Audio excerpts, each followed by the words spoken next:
Fala, Dev. Então, perceba que nós realizamos ali uma implementação da definição do nosso cache somente para o recurso aonde a gente busca todos os nossos produtos.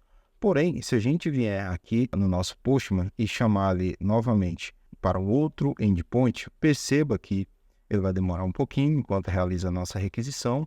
E se a gente vier aqui nos headers, ele não tem a implementação do cache que a gente configurou. Isso porque a gente configurou apenas para aquele primeiro recurso. Se nós quisermos implementar esse cache para todos os outros recursos da nossa aplicação, nós temos basicamente duas formas de realizar essa implementação. A primeira, seguindo o passo que a gente fez anteriormente, utilizando o response entity ou adicionando um interceptor. E esse interceptor, como o próprio nome dele reflete, ele vai interceptar todas as nossas requisições, ou seja, todas as requisições que o usuário faz para a nossa API e vai injetar o cache dentro de cada header dessa requisição. Então, nós vamos seguir por esse caminho por ser um pouco mais usual quando a gente tem definições que são globais. Então, vamos voltar aqui à nossa implementação e agora nós vamos precisar criar aqui um novo pacote onde vai abrigar esse interceptor. O primeiro passo é a gente vir aqui e nós vamos, dentro do pacote config, nós vamos ter a classe API Cache Config. Perfeito. Essa classe nossa, ela implementa a Web MVC Configure. Eu vou parar aqui o nosso servidor só para que a gente consiga ter um pouco mais de performance da nossa máquina. Essa classe ela precisa ser decorada com @configuration, porque essa é uma classe de configuração. E com isso, o Spring ele vai entender que essa é de fato uma classe de configuração e vai instanciá-la da forma mais usual possível. Nós vamos começar adicionando aqui uma classe privada, estática, chamada de cache control interceptor. E aí, esse camaradinha, ele vai implementar um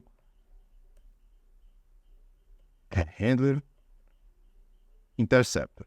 Perfeito. E aí, aqui a gente, dentro dessa subclasse nossa, nós vamos implementar também o nosso pré-handle. Então, vamos anotar ele com @override, e aí vamos definir como sendo um método public, que retorna um boolean, e ele vai se chamar pré-handler, sem o R no final. E o que esse camaradinha ele espera?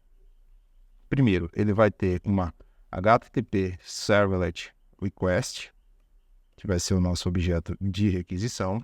Ele vai ter também um HTTP Servlet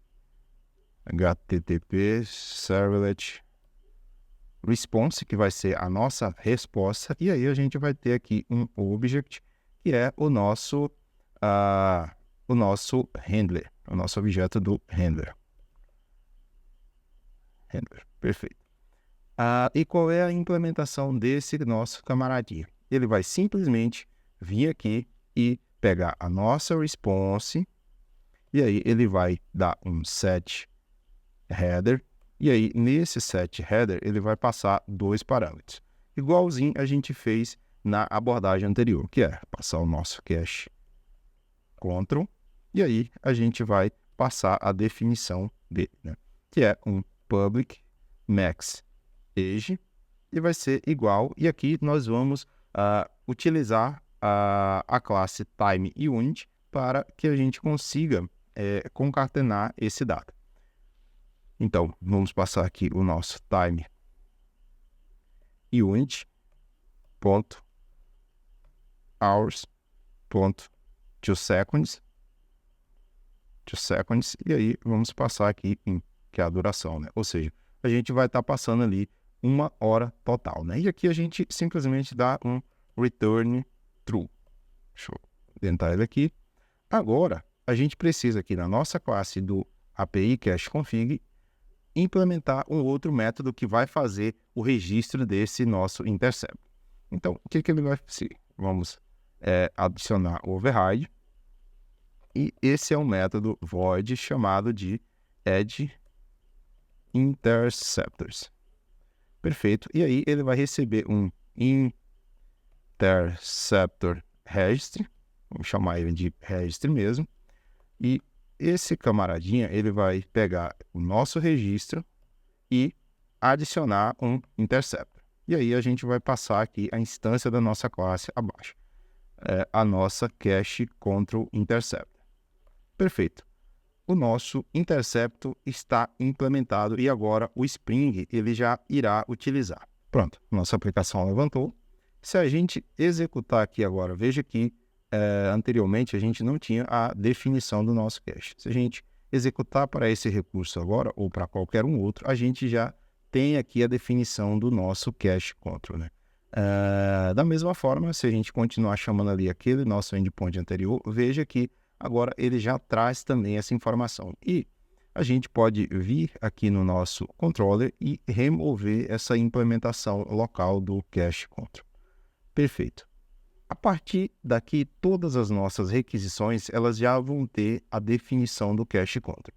Isso é muito útil quando você tem configurações que são globais, que você precisa aplicar a todos os recursos da sua API.